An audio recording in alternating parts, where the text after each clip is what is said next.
Hi everyone, so I wanted to do a little bit of a follow-up to my Beatles video.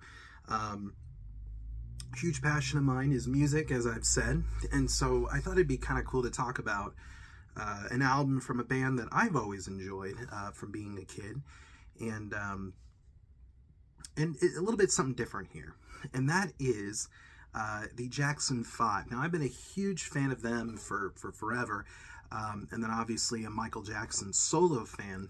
So I wanted to talk about probably my favorite album that they did as a band, and that is the Victory album. This is an album that I don't think gets as much love as I would probably like it to. I think it's, it's compared to some of their other really big commercial ones, this is one I've always enjoyed. So kind of wanted to talk about it a bit and tell you what I think and talk about some music. So anyways, before we do that, I want to kind of set the stage for the history or the context of this record. So obviously the Jackson 5 hit the scene in '69, early 1970, and were really popular. They, of course, they were signed to Motown, and they did, obviously songs like I Want You Back, ABC, Love You Save, those were, oh, and then I'll Be There. Those were like their first 4 singles. All 4 debut singles went to #1, which is a huge deal.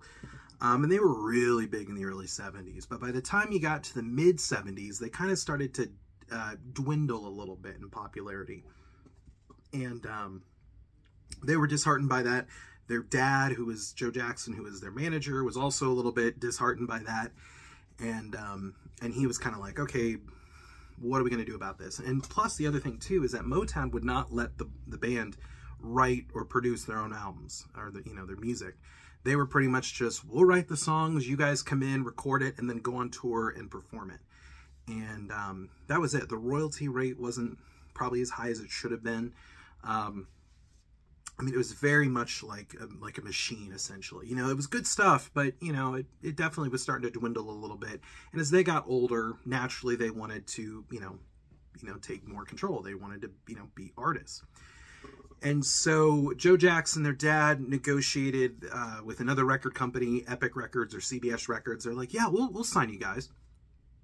So they did that, and they got a much higher royalty rate through CBS, and then they were able to write and and produce their own music, which was a big deal, was a big selling point for them. They also got a much higher royalty rate.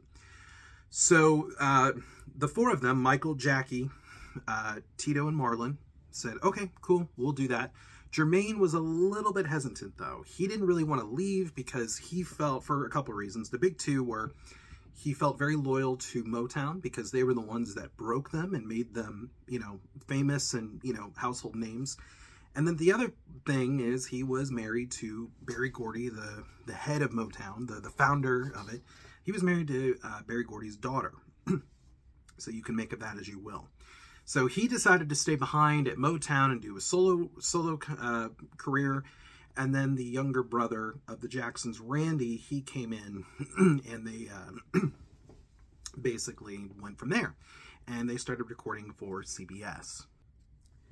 Now, one of the few downsides of going to CBS from Motown is that Motown wouldn't let them use the name Jackson 5, even though they came to Motown with that name. Motown in their contract had said, we now take ownership of the name and the logo and all that stuff.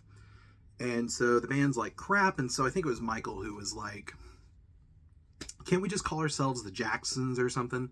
And the name stuck. Personally, I use the name Jacksons, Jackson 5 interchangeably because I'm like, it's the same band. Like, it's so stupid. Like, they're the same band. They just changed their name and they changed labels. Like, it's not, like, it's the same band, Like, freaking Lady Annabelle, or Spotify has 2 pages. Lady Annabellum, do they changed their name. Do they have 2 Spotify pages?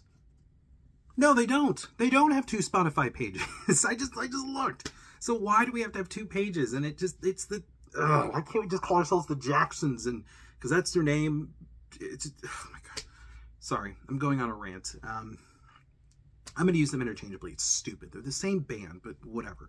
So anyways, the Jacksons put out their their debut on Epic, and they do well. Their biggest album up to that, you know, in the sequence was the album Destiny.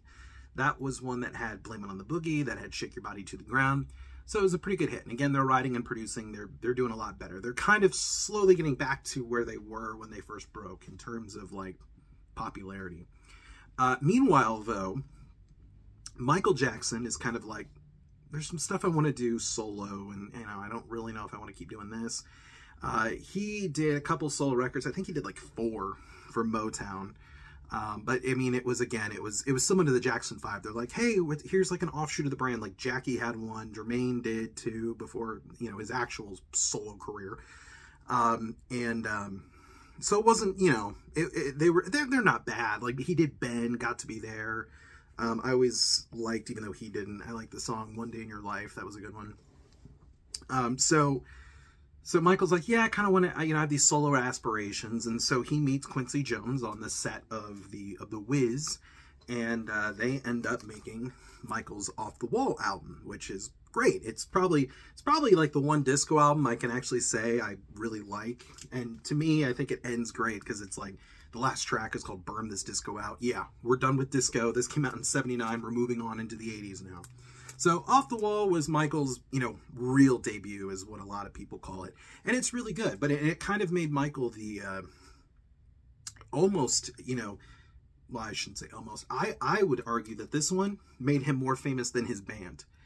He became, I think, more famous because of this record. And it's good. So talk kind of saying like, oh, is he going to leave the Jacksons? He was sticking around. So MJ does that. And then they go in the studio, he and his brothers, and they do the Triumph album, which is a really good album. It's probably would I say it's my second favorite Jackson record? I probably would. It's really good. That had hits like Lovely One, Can You Feel It, This Place Hotel, or Heartbreak Hotel, whatever. It's, you know, there's a whole story there. But anyways, so he does that. So they do that. And then at this point, I think it's at this time, Michael renegotiates his contract. He gets a higher royalty rate than I know he would eventually get the highest royalty rate ever, but I don't know if it was at this point. I could be wrong. Maybe a lot more hardcore MJ fans could correct me on that. But he had a much higher rate. And the other thing that he got with there are a couple other things, but the other big thing of note is that he only had to, his contract now has changed where he only had to perform with his brothers when and if he chose to. So the record label could not make him record with the Jacksons. Michael had to agree himself. So MJ goes in and he puts out this little independent record. I don't know if anyone's ever heard of it. This album, I don't think anyone's ever heard of this one. This one's a really indie. No, I'm just kidding. It's Thriller. Everybody knows Thriller. Thriller becomes the highest grossing album of all time. And still is. I mean, it's a monster. I mean, it's Thriller. Who doesn't know at least one song from here? This album is great. It is really good. It's so good I can't decide if this is my favorite one or other ones that he's done because I love all his stuff. But anyways, so MJ puts out Thriller, and it's freaking massive, right? He puts it out. Then also in this album cycle, he then obviously puts out those incredible music videos for Billie Jean, Beat It, and Thriller, all of which changed the game. It's the rise of MTV. And then on Motown's 25th anniversary, a lot of artists got together and they did it was like a variety show of them singing like all their songs that were on the Motown label. So the Jackson 5 get back together, including Jermaine, and they do some medley of their Motown hits. And then Michael does Billie Jean from this record. He does his first Billie Jean performance on the show, and then he debuts the Moonwalk. So Michael Jackson has now like Off the Wall made Michael really famous, but Thriller took him to freaking the stratosphere. I mean, how we remember Michael Jackson as being this larger than life celebrity, this is the album that really put him there. And he never really came down from that. So MJ is now king of pop mode. He's hot snot. And I think the brothers, I don't want to say they wanted to ride the coattails, But I think they were a little bit envious and kind of being like, hey, like, we want to get in and, you know, and be a part of this too. And there was hype because of the Jackson Brothers reunion on the show. It wasn't just the Michael Jackson thing. That got some hype. And so the brothers were like, hey, we should go and do a tour with all 6 brothers and, you know, do like a big family reunion thing. And so they all were like, heck yeah. Michael was a little bit hesitant. And what's also interesting to note is that, and I guess I'm getting a little ahead of myself, but because of these plans, and Michael choosing and saying, okay, like, I'll reunite with you guys, you know, he didn't do a tour for Thriller. Like, Thriller, the biggest selling album of all time, didn't get a tour. Like, that, as a fan of music, that baffles me. Like, you know, an artist, if they have a big album, they're going to go tour it, you know? So that's just baffling to me that he didn't do it. I mean, I guess he didn't have to, but he kind of did. We'll get to it. So, so they agreed to do a tour, and that meant that the brothers were like, oh, hey, guess what? That means we get to do another album. We should do another album to tie it into the tour. And so Michael said, okay, fine, sure. And we got Victory. So Victory is the first and only album to include all 6 Jackson brothers on it. They made an appearance on one song on the follow-up to this, but this is the only time and only album you're going to get all 6 Jackson brothers, you know, as a band on this. So it's really unique for that. The other thing that's really unique about it, and this is one of the reasons why I like it, is this record is, you know, like back in the day, it was always Michael, who was the primary lead singer, and Jermaine, who was kind of the secondary, and then Jackie was the third, and then you had Tito and Marlon in there too. Then when Jermaine left, Marlon and Jackie were kind of sharing co-backing vocals, but again, it was primarily MJ. He's the lead vocalist. Well, Michael's not on every song, and he doesn't sing lead on every song. He does a lead on a couple, and then he'll do some backing vocals on another, and then he's out. I mean, this is a very not as Michael heavy album as, say, the others, which it's interesting because, you know, I think, and I wonder if that's why some people don't, you know, think highly of it or you know, amazingly of it, which I get, because, you know, MJ's not really on it as much. But again, one of the reasons why I really like it is because it showcases the other 5 brothers. You know, I've always kind of been like, you'll see it online. People will be like, you know, oh, well, it's Michael Jackson and the Jackson 5. Like, they were holding him back, and they all suck, and Michael's the big, you know, the big one. And it's like, well, yeah, but the other brothers are really talented too. We shouldn't write them out. And this album, I think, really does a good job at showcasing that, no, the brothers are also very, very talented. In particular, Jackie, who's probably my second favorite Jackson after MJ. He's an incredible songwriter. He wrote the first 2 tracks on this record, and those are my favorites. I can't decide which one I like more. And that first song is Torture. This is the single for it. And it's great. It's a dark, it's a heavy song. Jermaine and MJ do the leads. And then Jackie sings the chorus. It's a great, great song. If you've not listened to Torture, if there's at least one song you're going to listen to from the Victory album, Torture. It's so freaking good. So he did Torture. Then he worked with the guys from Toto and did the song Wait, which is the second track. That one, like I said, I can't decide if it's Wait or Torture that I think are my favorites, but both are great. Jackie sings pretty much all of Wait, and then MJ comes in and with just that voice, you know, that such iconic voice, and you're like, oh shoot, like suddenly we're taking it to, like, it sounds like a whole different thing. Then Jermaine comes in and does some great ad-libs. So I mean, fantastic. And that honestly is where, like, you'll see a lot of the collaboration between the brothers stop. The first 2 tracks, primarily Jackie, Jermaine, and MJ.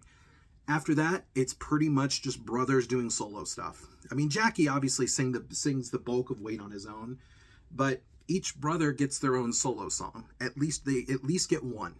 And so Michael gets 2. And so the next song, One More Chance, is by Randy. I always thought people like to, I think people always say like Randy's like the least, you know, contributing Jackson, which I always thought was bogus, because I'm like, the dude is an incredible writer. He can play tons of different instruments. He wrote a lot of like the big, you know, Jackson hits with Michael. So I always thought it was unfair. And he does a really good job. One More Chance is some good, smooth, early 80s R&B, which is always fun to listen to. Be Not Always is a Michael Jackson solo song. It's very haunting. It's very, it makes you think, and it's very thought-provoking. I think it's great. It's kind of reminds me of some of the future songs that he would write in like the 90s, which, you know, like Earth Song, Heal the World, those kinds of things of like thinking about how what we're doing is affecting, you know, those around us. So I think it's an interesting thing. And then on side 2, we get State of Shock, which is probably the most popular song on the record. It's not one of my favorites. It's Michael Jackson singing with Mick Jagger. I think it was supposed to be Michael Jackson and Freddie Mercury, which that would have been sick. But I think it was, there's some reason why Freddie couldn't do it. It might have been a record label thing, or I don't know. Anyways, we get Mick Jagger. And it's not bad. I've never been a huge Rolling Stones fan. I don't know. Maybe I'm still stuck in the 60s mindset of, you know, you have to pick one, the Stones or the Beatles. You know, I don't know. I don't dislike them, but I'm not like this massive fan of them. So it's okay. It's pretty much Michael singing and then Mick Jagger going, come on, girl. And it's just, I don't know. I don't really care for it. But it's not the worst track on the album. We'll get to that. We Can Change the World is a song that Tito did. I think Tito's another one of the Jacksons who kind of gets made fun of a little bit. He's an amazing guitar player, and he's also the last one to put out, of the siblings, to put out a solo record. I think it was in the 2010s when he did that. But this, again, just showcases, like, Tito's a good voice. Like, I mean, it's not, like I said, it's not the greatest song in the world, but it's not bad. Again, it just goes to show, like, it's showcasing that, hey, like, Tito doesn't just stand in the back and play guitar. Like, he can actually do more than that. Even though his guitar playing, I think, is great. The Hurt is another Randy song. Like I said, nothing too bad. I think the first side of this record, as you can tell, is... I like side 1 the best. And then my least favorite track on the record, Body, Marlon Jackson's song. Now, if you want to feel happy, if you want to just feel warmth, I would say listen to Marlon Jackson talk. That dude just, I don't know, I enjoy listening to him speak. I always enjoy Marlon. And he's a good dancer too. I think his dancing sometimes is often overshadowed by MJ, but Marlon's really good. If you go back and watch him, he's definitely keeping up with him, with Michael. But he did Body, which I thought was definitely the weakest. It's very cheese lyrics, 80s synth, you know, which I'm not against, but you know, you need to have some good lyrics too. And I don't know, it's just cringe. It's him just like, I love your body, come home with me. And I don't know, there's nothing really to it. The video is interesting. And in fact, the videos for Victory, there was only 2, Torture and Body. Michael and Jermaine do not appear in either of them. I think it was Michael just didn't show up. Same with Jermaine. He might have had a thing because he was also signed with Atlantic. He got out of Motown, signed with Atlantic, but they let him record with the Jacksons and tour with them. Yeah, so it's just the other four brothers. In Torture, they used a wax dummy of Michael, and it's very obvious, at least at the end. And then in Body, he's just not there, and it's just the other 4. And it's just, I mean, it's just, Torture is actually pretty good. The video too, you know, Body, same with the song. It's just cheesy and silly. I mean, I guess I don't, like, there's worse songs out there, but I'm just not a fan of Body. Sorry, Marlon. I think you're awesome, but I'm just not feeling this song. So, you know, while I think the back isn't as good as the first, I still really enjoy this album. It's definitely not as cohesive as some of the other albums, but and maybe that's another reason why it's not as fondly remembered. But I think it's really good. And again, the main reason I really like it is because it's a variety of tunes. But it also, again, it gives each brother, not just MJ, it gives all 6 of them a time to shine. And I think that's really cool. And it shows that, you know, it's a victory of them as a unit more than just, you know, them as, you know, Michael Jackson's backing band or something, which sometimes I think they're wrongly accused of. But they would go on to do the Victory Tour. The Victory Tour, you can watch it online. It's a good tour. It's a good show. The thing is that the majority of the songs are from Off the Wall and Thriller. Jermaine had a set, and then they did a handful of Jackson tunes from the Motown and CBS eras. But I mean, that was pretty much it. Like I said, even though Thriller didn't tour, Victory is often thought of as the Thriller tour because it was, I mean, it was so heavy with Michael songs. And you can see this online. The very last Victory show, Michael takes the mic and he says, "Hey, I'm done. We're done. I'm out. It's been a long 20 years. I'm out." And the brothers are like, "Wait, what? You didn't tell us that." So then Marlon also left to do a solo project, and so he would do an album. Michael, obviously, we all know he went and did Bad, and then many more following, but this was his follow-up to Thriller. That's a story for another time. I'd love to talk about MJ's solo stuff as well at some point on here. But the brothers would go and do 2300 Jackson Street, which I think is a good record, similar to Victory. It kind of showcases their abilities and talents, and I think a lot of people, again, don't recognize it just because it's Michael's on it, only on for one song, and as briefly as a guest vocalist. He only gets a couple bars, and he's not in the band at that point. But I think it's good. The six brothers, would not reunite ever again until 2001 for Michael's 30th anniversary celebration of him being a solo artist. They did a Jackson 5 set and Jackson, you know, music or whatever. It was good. I think MJ's solo set was really short, and there was a lot of guest artists. And I'm like, I didn't sign up for this. I signed up for MJ and his brothers. Like, why the poo are you all here? Like, in sync. Get off the stage when they're doing Dancing Machine. Like, what the poo are you guys doing here? But anyways, Victory. It's a good record. I would say if you haven't heard it, definitely go check it out. It's streaming. You can go buy it. It's like I said, it's a good album that showcases everybody. Again, I understand where people might say it's not critically the best, but it definitely, for me at least, this is the album of theirs that I've listened to the most, and it's the one that brings me the most joy whenever I listen to the Jacksons as a unit. So I do recommend this one. So folks, thanks for letting me geek out about some music here, and we'll see you next time with more Star Wars content in the near future. We'll see ya.